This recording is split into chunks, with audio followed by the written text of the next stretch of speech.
Good morning, everybody, and welcome. This is the first webinar of our newest monitor farm in the East Midlands. It's Wainfleet Monitor Farm.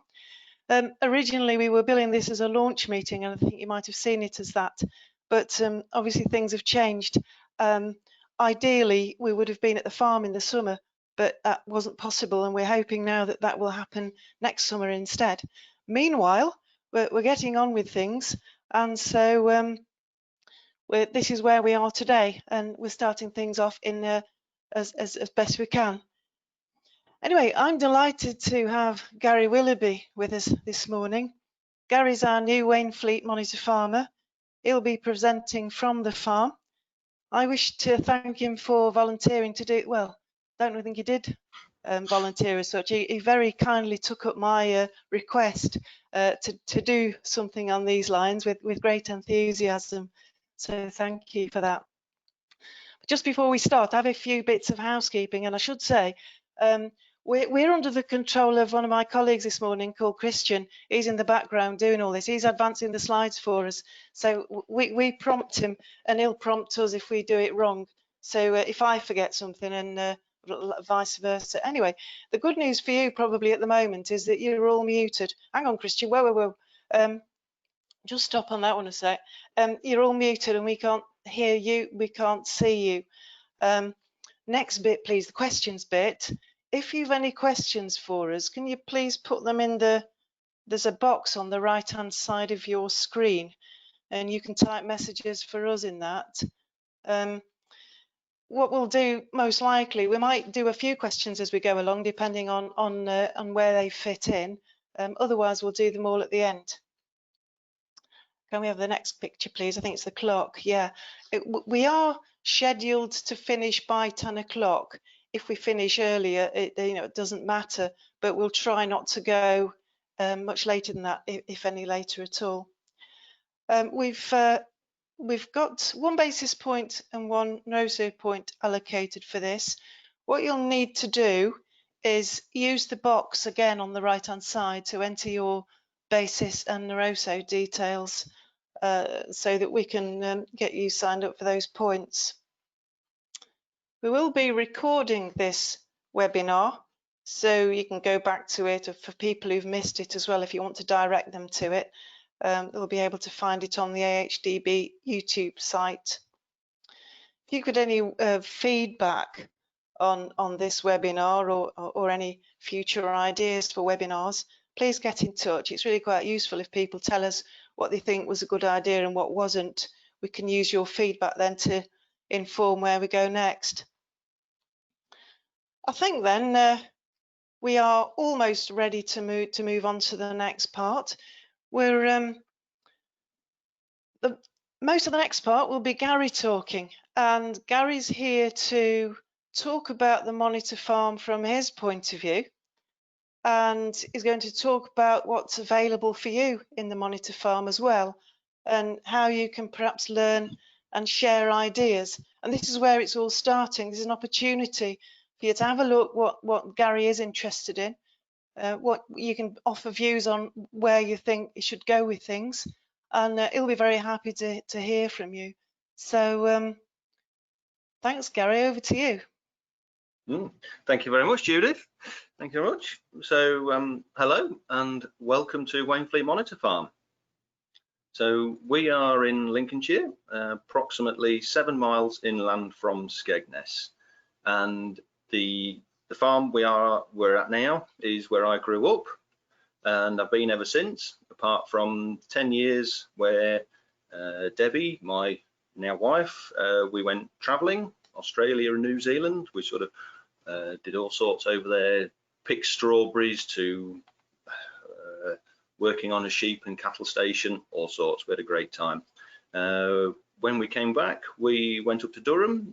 I worked for a large agricultural contractor and also worked for a company in sort of building, installing, maintaining, servicing grain dryers and all these sort of handling equipment, which was great experience off the farm and outside of a sort of farming job. Really great experience. So here with me, like I said, is Debbie, my wife, our 10-year wedding anniversary next week. And here we have Ben, he's 5, and Sam, who is 2. And I'm here doing the talky bit, but I would just like to say that Debbie and I, we very much are a team on the farm here, and I really couldn't do the farming without her. So we took over the farm after the harvest of 2014, and previous to that the farm had been rented out on a 5-year FBT by my parents, and yeah, and that's us till now. So our first harvest was in 2015, and obviously we're pretty new. We've just had our 6th harvest since moving back to the farm. So yeah, not only have we taken on the farm, family's expanded and everything else going on. So I thought I would just drop in early on, get it off my chest, a brief guide on our yields this harvest. So winter oilseed rape, 1.2 tonnes to the acre. Winter wheat, 1.5 tonnes to the acre. Spring barley, 2.5 tonnes to the acre. Spring wheat, 2.7, and spring beans, 1.2 tonnes to the acre. I'll just get that out of the way. So we're going to go on to soils, rotation and cropping. So here at home, Thorpe St Peter, Irby in the Marsh, we're on a high mag, potash releasing, marshy clay soil at sea level. We have no stone, soil's not abrasive, and we totally rely on under drainage and that emptying out into the IBD drains to get it away. And I must say most of the land drainage was put in the sort of 70s, early 80s, and it's coming to the end of its useful life. So there's quite a programme on replacing that drainage. Rotation revolves around winter wheat. At present, we've still got winter oilseed rape in the rotation, spring barley and pulses of vining peas and beans, and going forward looking at winter beans and spring beans. I've also had a couple of years growing combinable peas, and this year I will be looking to add linseed into the rotation after having a bit of a dabble. And also cropping wise, adding cover crops in, which is something we're getting into. I've had a bit of a go a couple of years ago. Yeah, put in a cover crop, ploughed one field, cover cropped another, looked at the difference over winter. The cover cropping land was pretty amazing. Soil structure was fabulous. So we're looking at doing a good bit more of that. Machinery and cultivations. So when we returned 7 years ago, there was a bit of machinery on the farm. Most had been sold off because the farm had been rented out at the time, but there were a few bits and pieces here.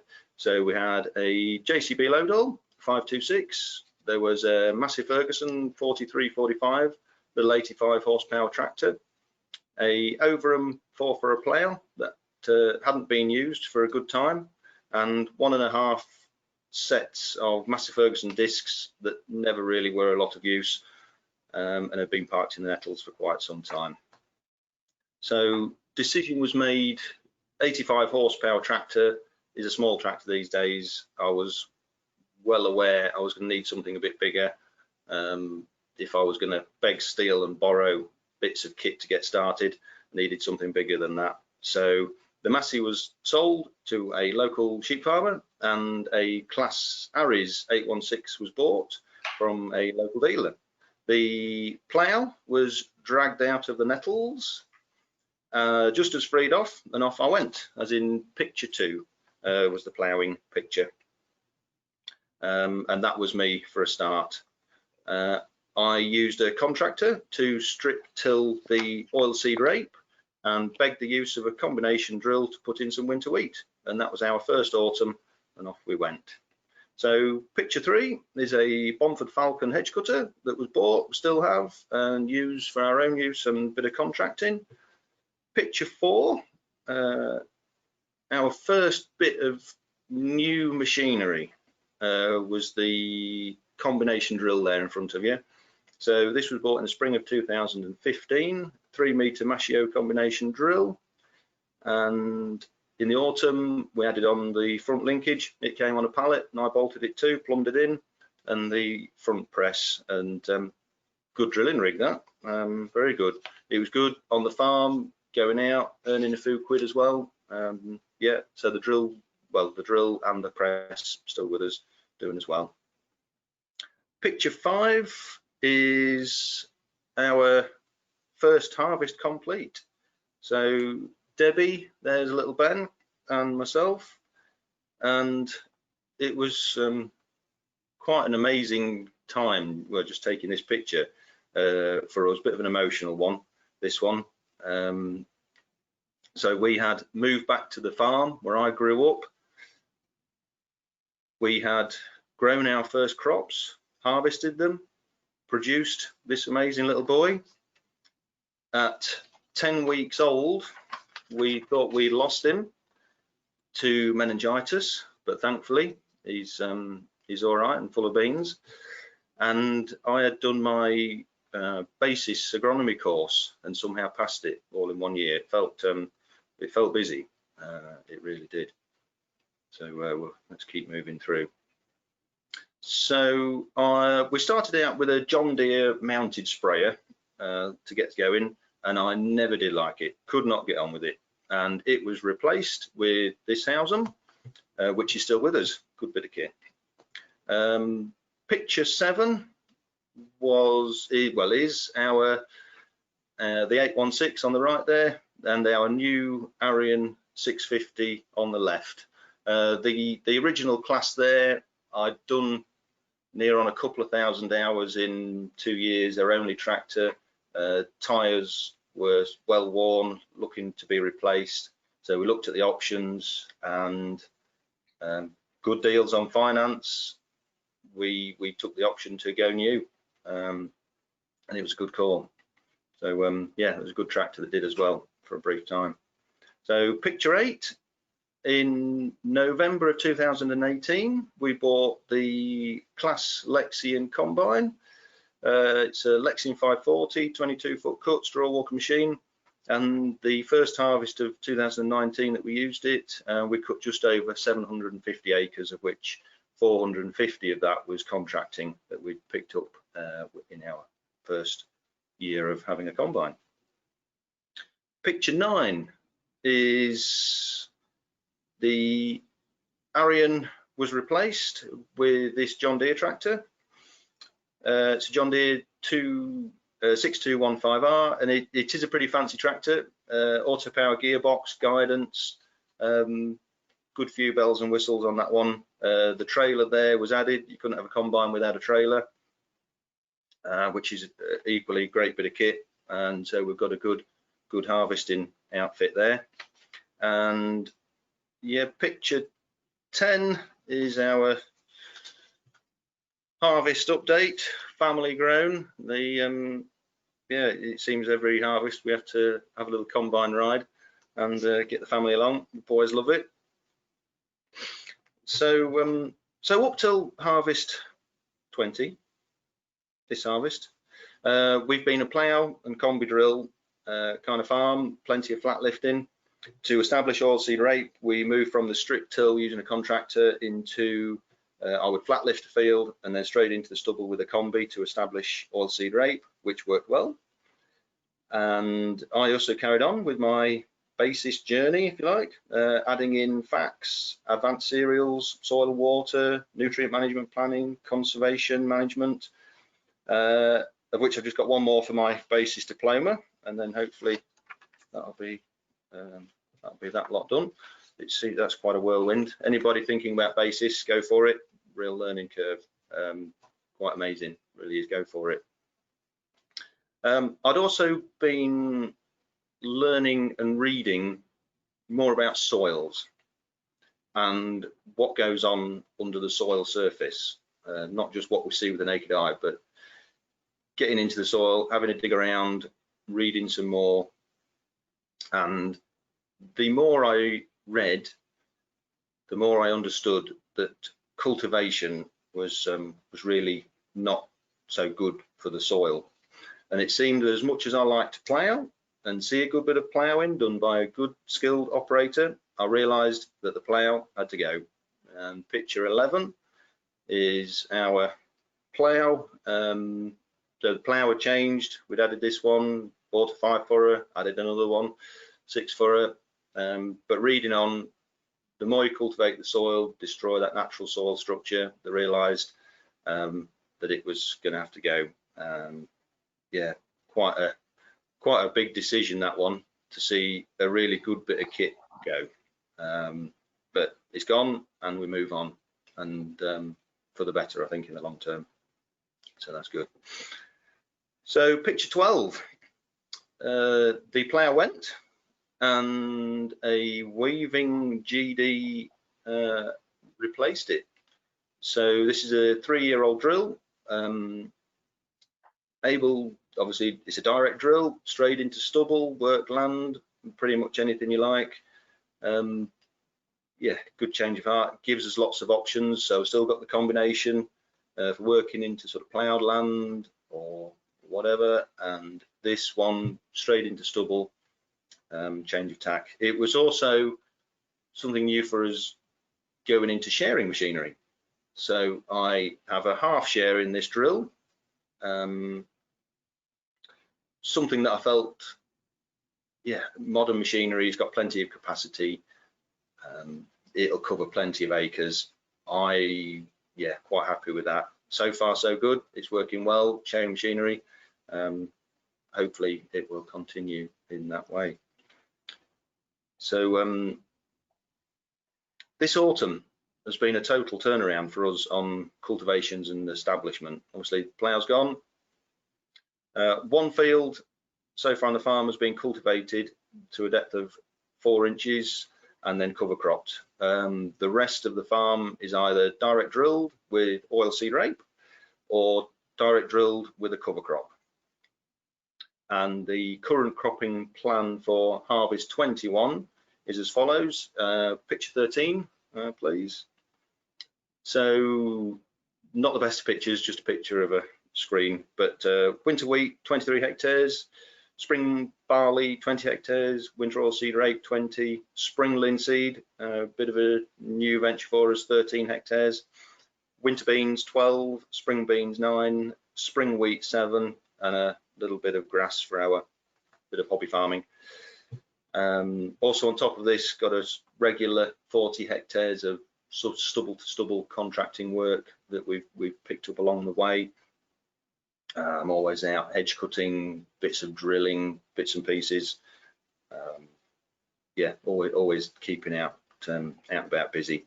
And with a total change in our cultivation strategy, I didn't want anything to have a overly large and overbearing area. Hence a good split on cropping, really. With the direct drilling, I'm under no illusion that things are going to be all hunky-dory. There could well be a yield drop, hence, yeah, mixing things up, lots of things, different things going on. I know it's not going to be easy, but if I can spread myself a little bit thinner, not rely on sort of half the farm winter wheat or something, hopefully that will be a good call. Possibly expecting a yield drop, but I also know that I'm spending a lot less time, money and diesel establishing crops, and it's been good so far. It's a bit weird to start with, not ploughing and turning everything over. It's a weird feeling to be doing less, but so far I'm happy with it. So that's a bit of our little journey there. So moving on to part of the monitor farm process. Brown & Co will be, oh yes, well reminded. Picture 14 has just come up there. I have been taking some pictures of what's going on the farm at the minute, and picture 14 is our oilseed rape at the far field. So this oilseed rape was direct drilled straight into the stubble, 8 kilos a hectare of home safe seed, and then farmyard manure spread on the top. And That's my fertilizer going on, integrated pest management trial, the whole lot going on there. Yeah, just direct drill, oilseed rape, manure on, see what happens. Some say it works, keep flea beetle at bay. We shall see. So far, it's looking really good. Picture 15 is some mustard that we've drilled into spring wheat stubble. The idea is that this will go into winter wheat. At the minute, it's small, but it's doing a job. Picture 16 is a little close-up of the sort of just the roots working through. I've got a bit more time at the minute without ploughing and cuffing everything over, and it's great to be out and about digging in soil and seeing lots of little worms, lots of big worms, all doing their thing and just leaving them be, adding in some roots, and I can really see that you turn this sod of soil over and see these roots working through, and you think, yeah, this feels and looks good. So picture 17 is, so this was the oilseed rape field last year. This was cultivated, as I said before, and then drilled in with a cover crop. There's loads of volunteers, oilseed rape volunteers in there. This is Agri's structurator mix at 10 kilos a hectare, so not the full rate because I just couldn't bring myself to pay the full whack. I chucked in a few handfuls of linseed that I'd got in a bag, loads of volunteers, and it's doing a job. And now I'm hoping that I'm going to go straight into this with our weaving GD drill and drill wheat in there. How I'm going to tackle slugs, I'm not sure. I think I'll be pre-baiting. The drill has the capacity to put slug pellets down the spout as well with the seed, and then putting some more slug pellets on the top. There's quite a few sluggies in there. I'm hoping the wheat will go in, the slugs will keep feeding on the oilseed rape volunteers, and it'll get half a chance. So picture 18 is a bit of a close-up of the soil. Again, interesting digging. You can see there the big root is the radish out of the structurator mix, and the oilseed rape. They're much smaller root. It's got a good depth to it, but it's a much smaller root. So it's interesting to see what am I buying into the farm when could I be using just some home saved seed to get the field green up, get some roots growing through it. But yeah, it's interesting to see the radish. I've not used any sort of daikon tillage radish, but yeah, interesting to see all these things. And my last picture, picture 19, was the rain a few days ago. I've got my winter oilseed rape in the ground and nothing else, but everything is growing a crop at the minute, a cover crop. So I'm hoping that this will calm itself down a bit and we will get some winter beans and winter wheat drilled. I think turn of the month now, it's now October, so I plan on drilling winter beans as soon as I can, and then into the winter wheat, but only when conditions allow.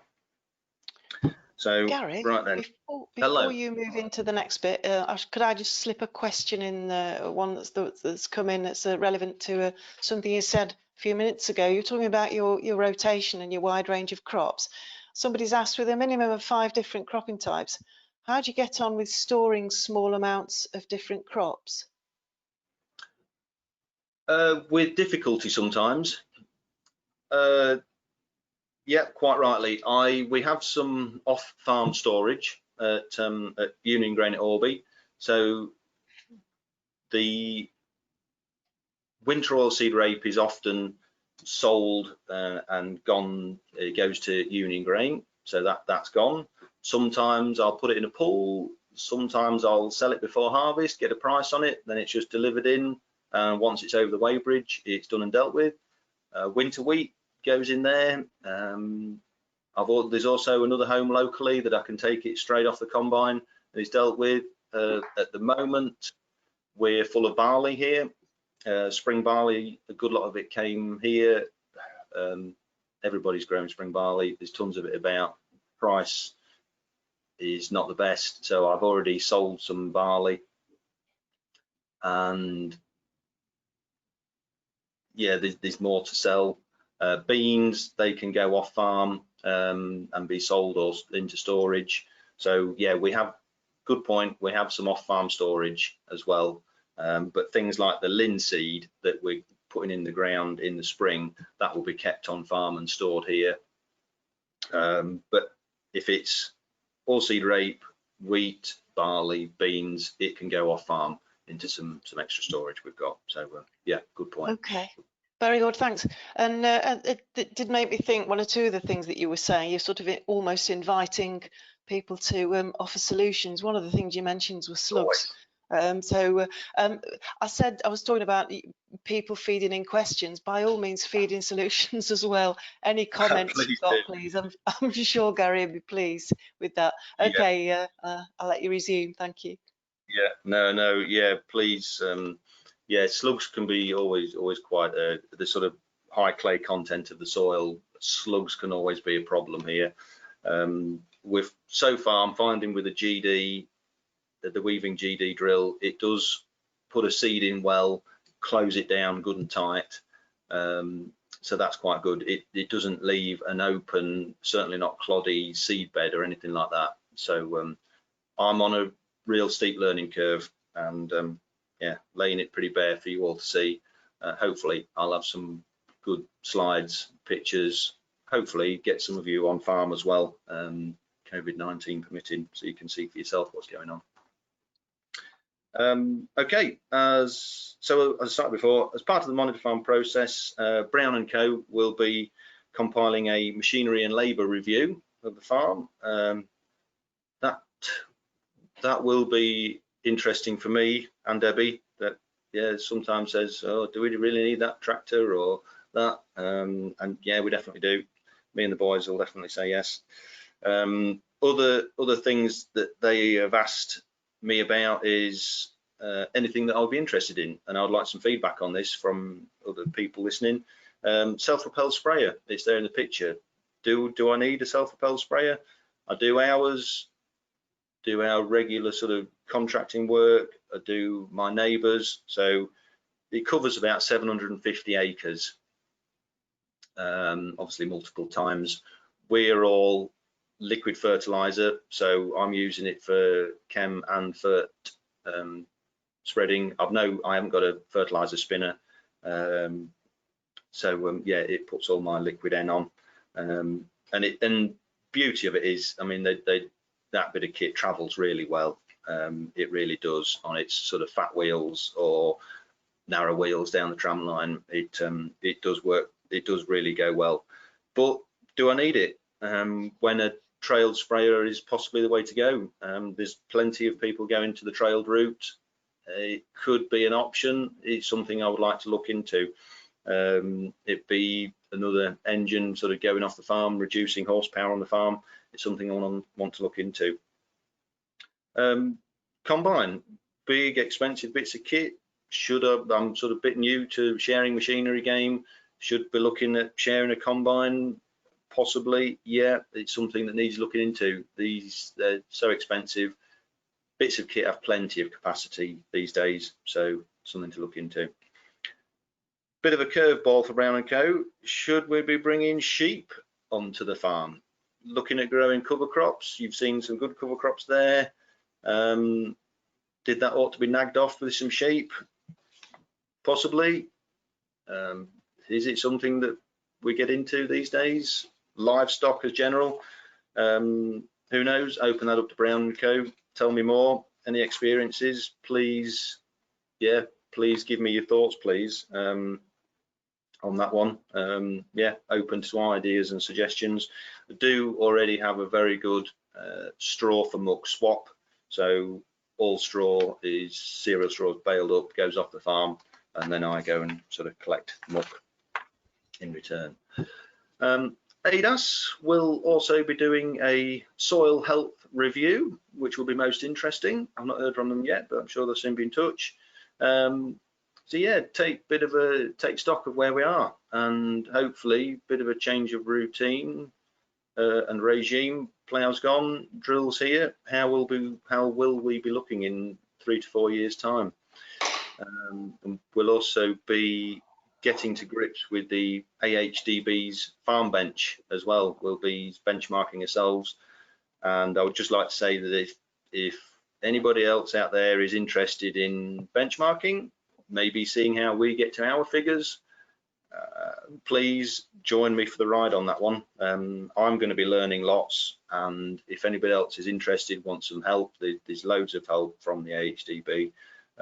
Laura will be more than happy to help us, assist us, and get us on the right track with that one.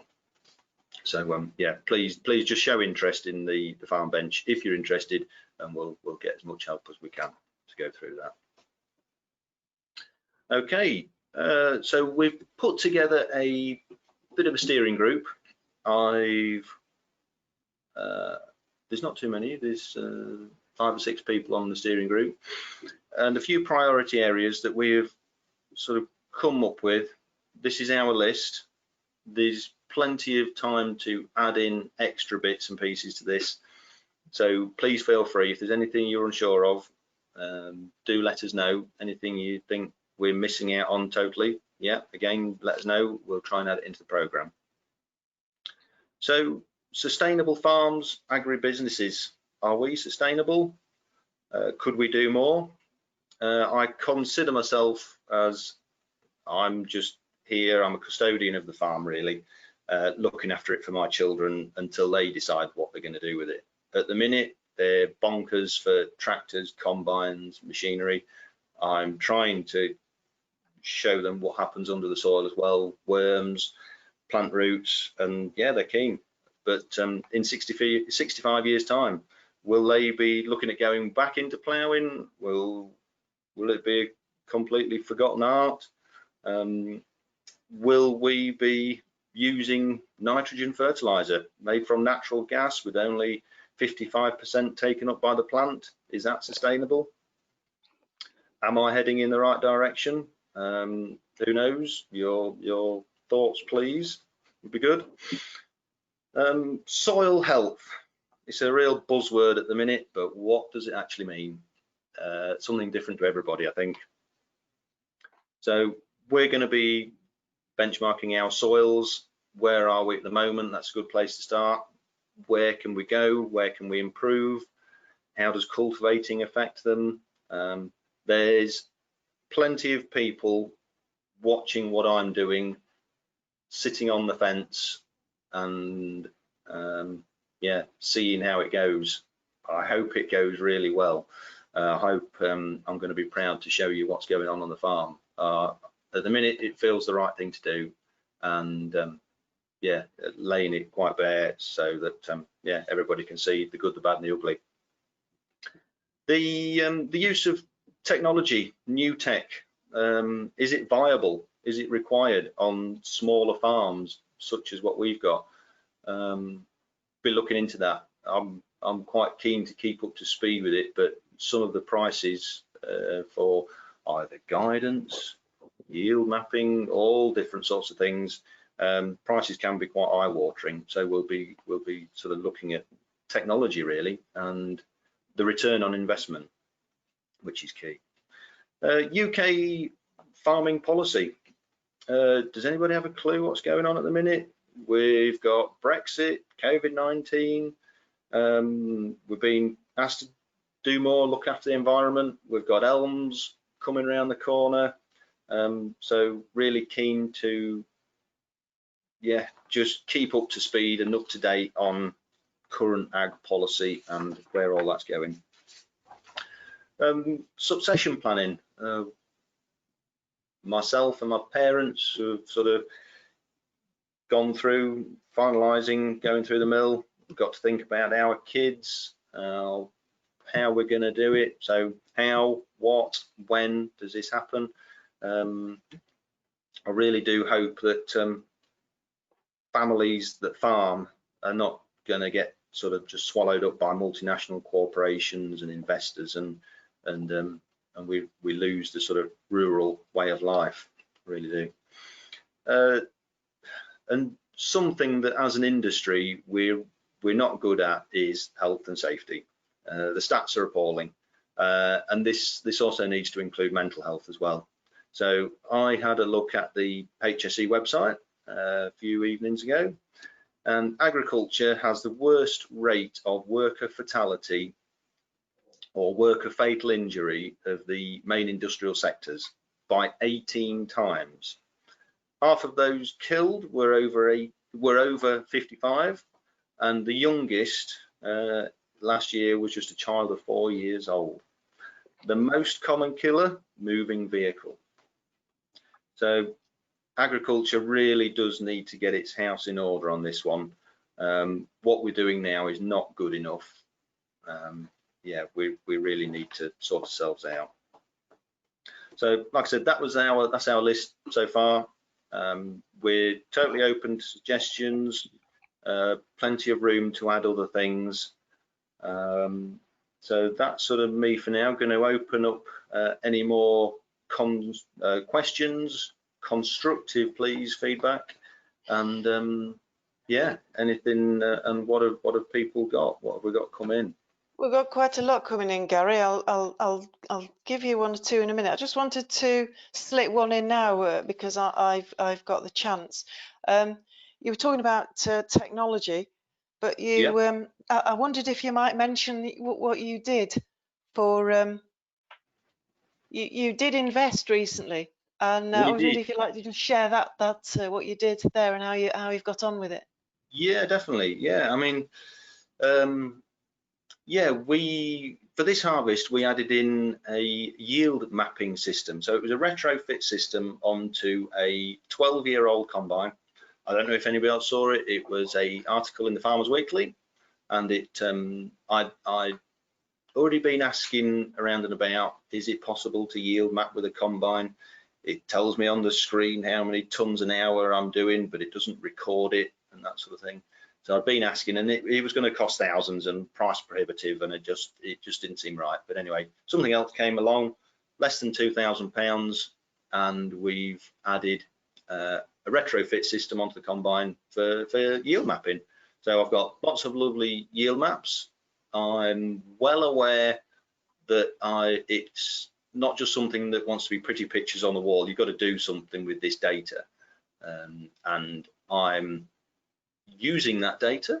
I've been using a computer program. There's various sort of programs out there to use, look at your data. What I'm trying to do is create seed rate plans. Like I said earlier, we've got a good tractor, the John Deere. The Weaving GD is hooking up to the tractor via Isobus.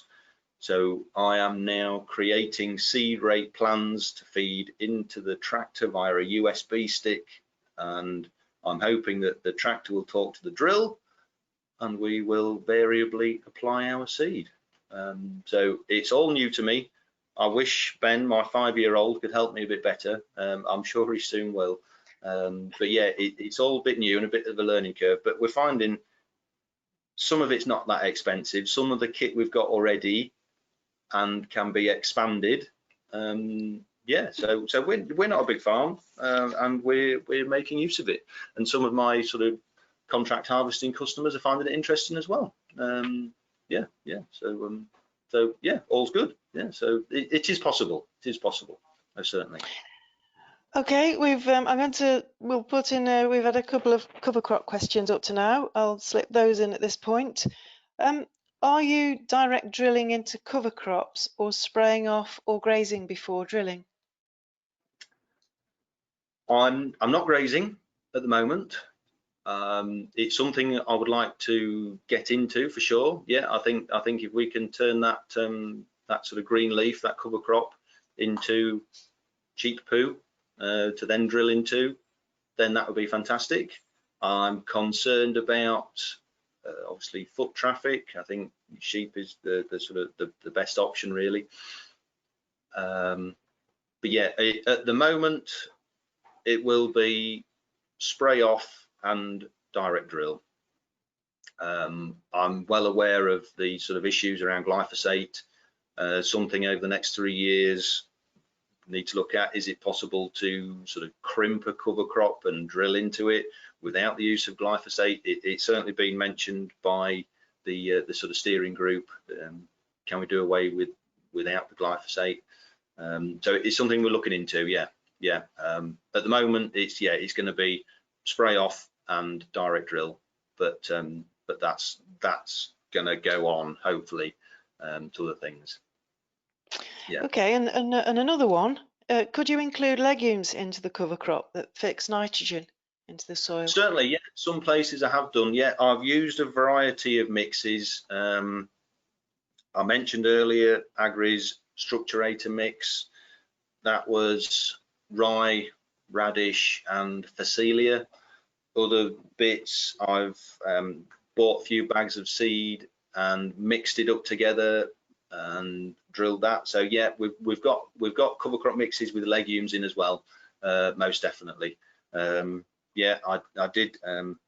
AHDB have got quite a good and lengthy paper out on cover crops, quite a long trial, and sort of I've read through that, taken away from that. So where I've got spring beans going in, I've got a cover crop, but I haven't put legumes before a legume going in.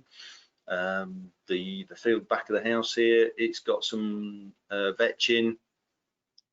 The oilseed rape across the road, I drilled in a companion crop with that one. So it has got some Berseem clover and also some fenugreek in it. So watching with a close eye on that.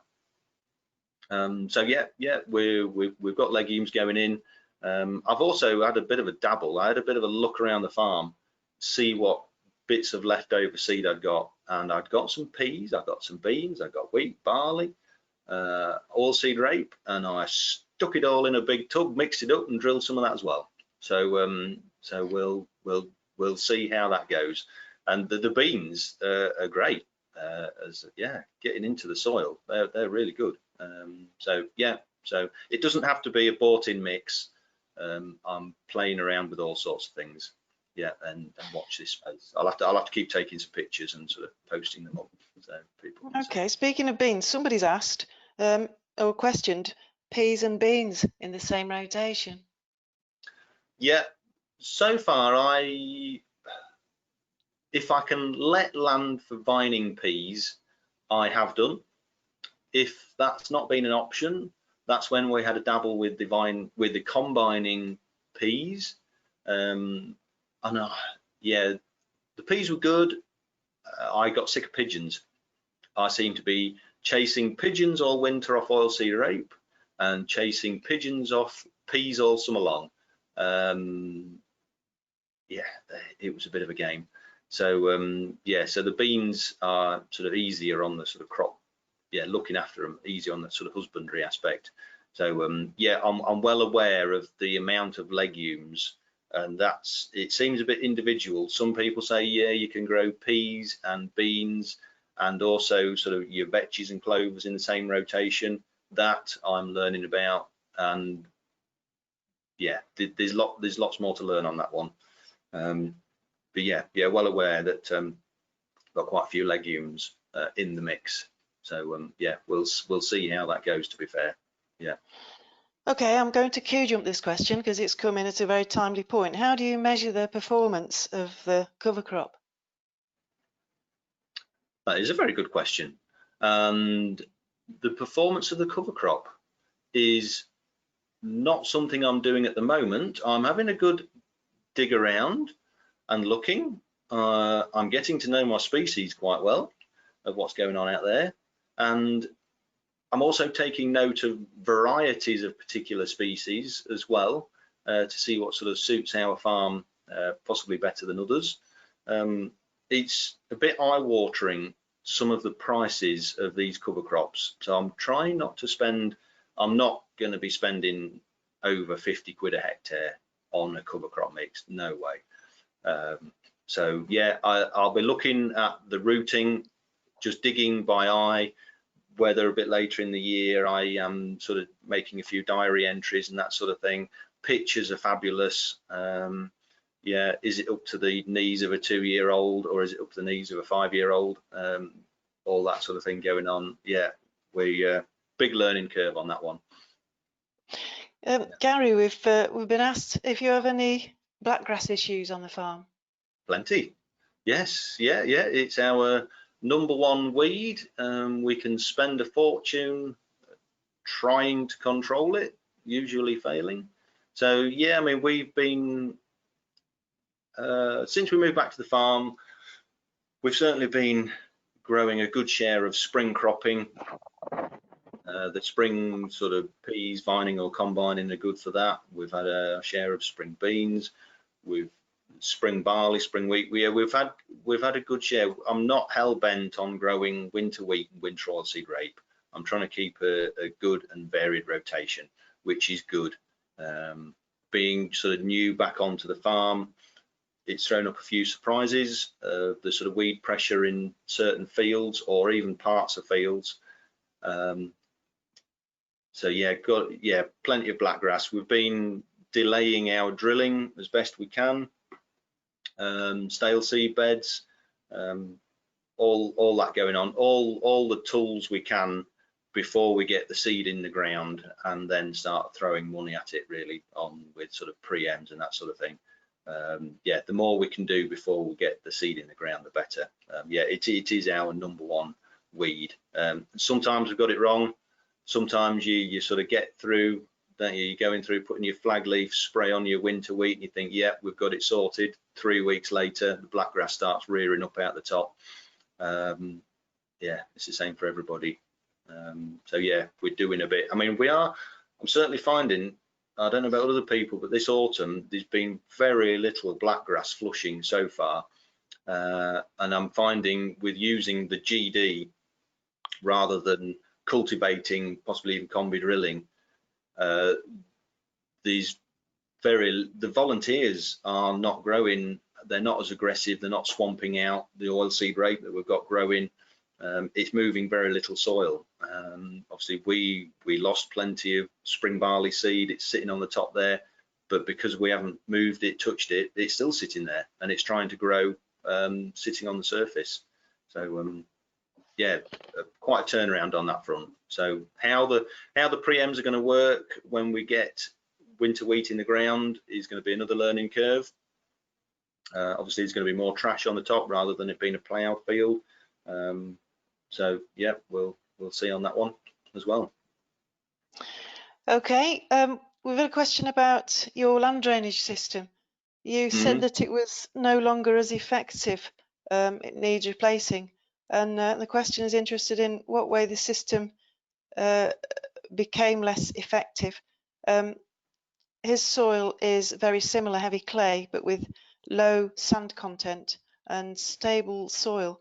The drains still seem okay. Yeah.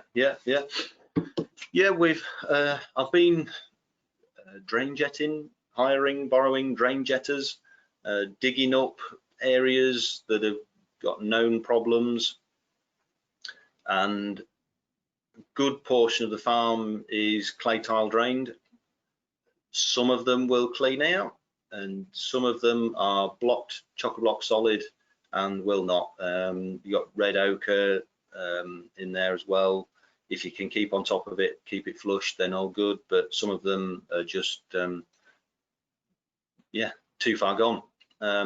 Our worst patch, a couple of years ago, we did redrain approximately 14 acres, cost us what, £12,000, and it's been an absolute miracle on that field. We struggled to get a crop. Whether it actually repaid us at all for 5 years, I'm not really sure. But yeah, redraining that, backfill, and it's transformed the field. It really has. So yeah, I've been doing plenty of digging around, but I'm finding that where drains are chock full, you have a hell of a job to clean them out, to get them going again. And it's interesting, where I think I've got problems, where I think I've got blackgrass problems, I've now used the yield mapping on the combine, and I can really see that drainage is a major problem. It's pushing on the blackgrass problem.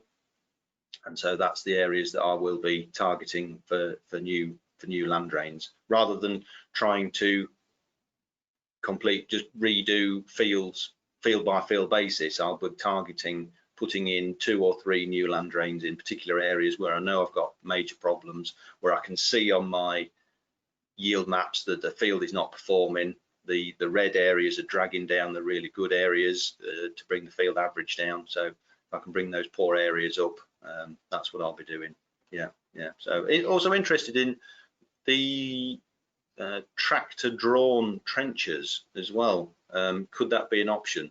Something I'm looking at doing possibly in the next 3 years. Hire in a trencher for a week, stick it on the back of the tractor, do it myself. Is that a cheaper, viable option, or do you just pick up the phone and pay £1,000 an acre? We'll see on that one. I think, if I'm right, one of the things that you were interested in looking at was not how to do the drainage itself, but whether to do it as part of building your sustainable business. And that's something I'm sure you'll be coming back to, isn't it? Yeah, most certainly. Yeah. It's expensive, but it's well worth it. It's something that's got to be right. Yeah. We've a question. Would you look at carbon calculators and your own footprint? Most certainly. Yeah. We're going to be benchmarking our labour and machinery, our soils, our carbon footprint is something that we've got to get to grips with. Hats off to those already doing it. Whether it's going to be part of the ELMS scheme going forward, quite possibly. So yeah, it's definitely of interest, and I'm finding at the moment it's great not to be pulling up to the diesel tank twice a day. So already using less fuel around the farm, which is great for the sort of less ploughing, less cultivating, that sort of thing, using less diesel. So carbon footprint is surely going in the right way, surely. Okay. Another one. Have you thought about any farm diversity ideas for the future? Yes, certainly. Yeah.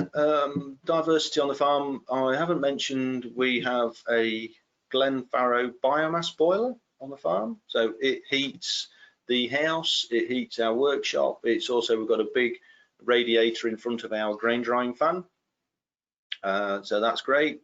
When we moved back here, there was an Arga in the house, there was an oil fire. So yeah, total change around on the heating side of things. So that's something a little bit different, a little bit of a different income stream, different way of doing things. Yeah, diversities. If I get worked up in the winter time, I'll go lorry driving, bring money back into the farm. Also, I mentioned sheep. Is that something we bring into the farm? In the area, there's lots of egg producers, new egg producers. Is that something we should be doing? Do I want 32,000 laying hens on the farm? Possibly. Ideas on that one would be good. Yeah, I quite like the idea of things like solar panels and wind turbines that look after themselves, don't need feeding, and will work when I go skiing. So yeah, things like that are of great interest, most certainly. Yeah. Okay. Another one. What keeps you awake at night? Worrying in brackets. Do you have an off-farm, non-farming hobby, and if so, what? Oh, that's a good question. That's a curveball. I wasn't expecting that.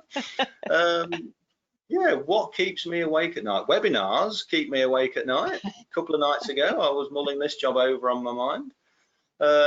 Yeah, what do I do off farm? Yeah, the kids definitely keep us busy. Yeah, I enjoy lots of good family time. I'm really lucky. We live and work on the farm. I can pull the stopper on the tractor and I can come in for tea.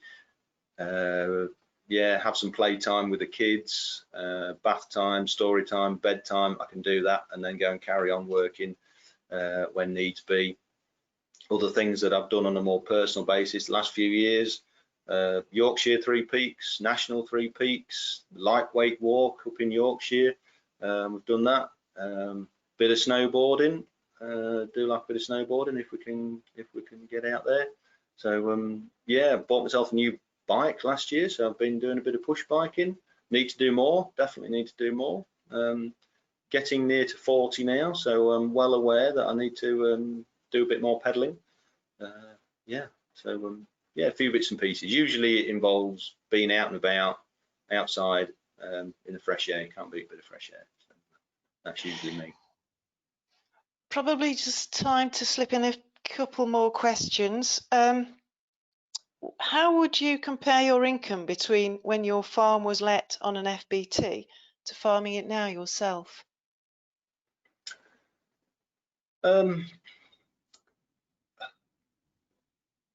Much better now we're farming it ourselves. Debbie and I were not involved in the sort of farm when it was let out on the FBT. That sort of my parents sort of gone down that route. It suited them at the time. They had sort of gone their separate ways, separated, so it sort of suited them to be letting the farm out.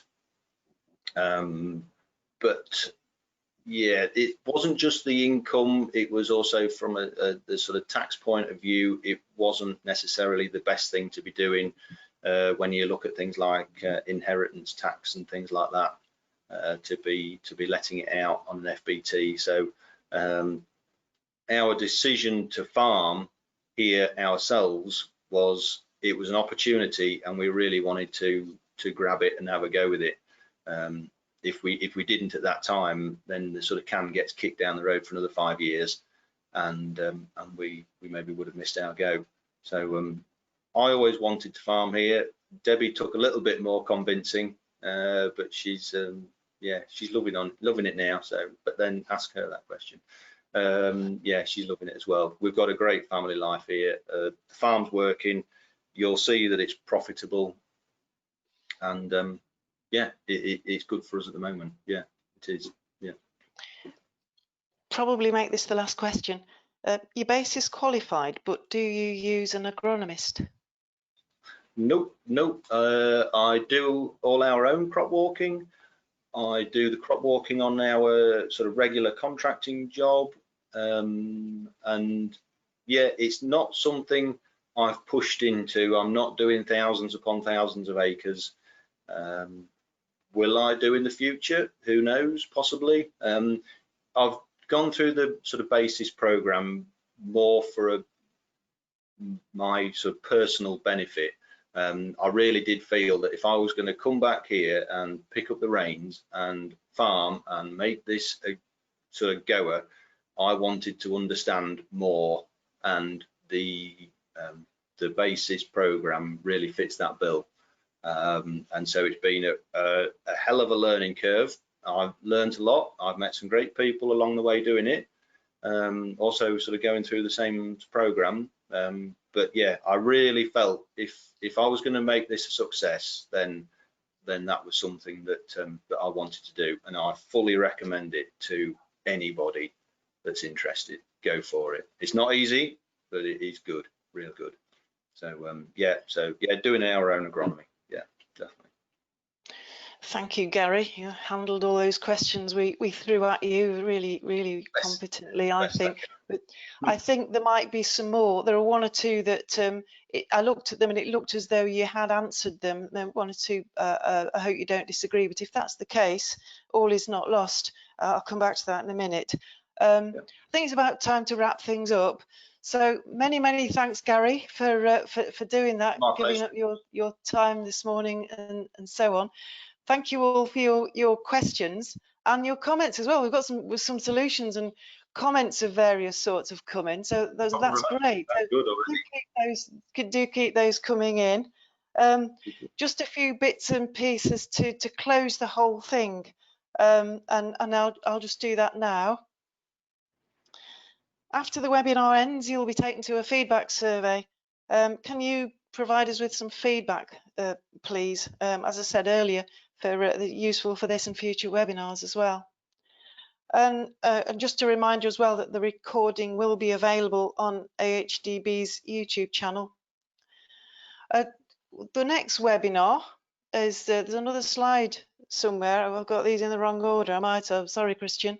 I will come back to that one.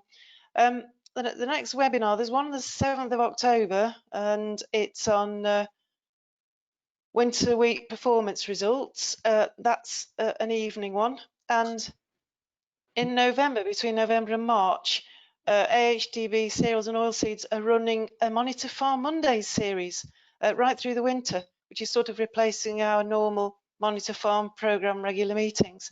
They're going to be on Monday evenings, 7 o'clock until 8 o'clock, so look out for that. There will be details. If they don't come to you automatically, you will be able to find all the webinars and where to book in on the events section of the web page. I'm coming back to that bit now because it is important. Contacting us, and I know that there are lots of people who aren't receiving our emails and they can't understand it. And please bear in mind, just because you've given us your email address, it doesn't mean we can necessarily use it. And what it means is you have to tell us that we have permission to use it on a form by ticking the right box. Now, at the moment, I've got my contact details on there. That won't automatically solve that bit for you, although it can help. You can find a form on the AHDB website to fill in, which will do that for you. It's an online form. You don't even have to print it, post it, or anything like that. So it's relatively straightforward. Try that. If it doesn't work, then contact me, and my contact details are on there. Gary has kindly provided his contact details as well, and I think, well, I know he will be very grateful for feedback, comments, and so on, and your help in forming the programme. Do get in contact with us. You know, if you're interested in Farm Bench in particular that Gary mentioned, Laura's been here on the webinar tuning in. She's well aware of the farm and the situation. She's been in liaising with Gary over the benchmarking. She's there to help, and she will willingly give you advice and so on in getting your data sorted out. So do take us up on that. It's a very, very good service, well worth it. I think that just almost takes us right to the end. We'll all disappear in a minute, but just to say many thanks again, Gary. Thanks, Christian, behind the scenes, and thank you all for your comments. We'll hope to speak to you again very soon. Okay. Yeah, no, thank you very much. Yeah, thank you.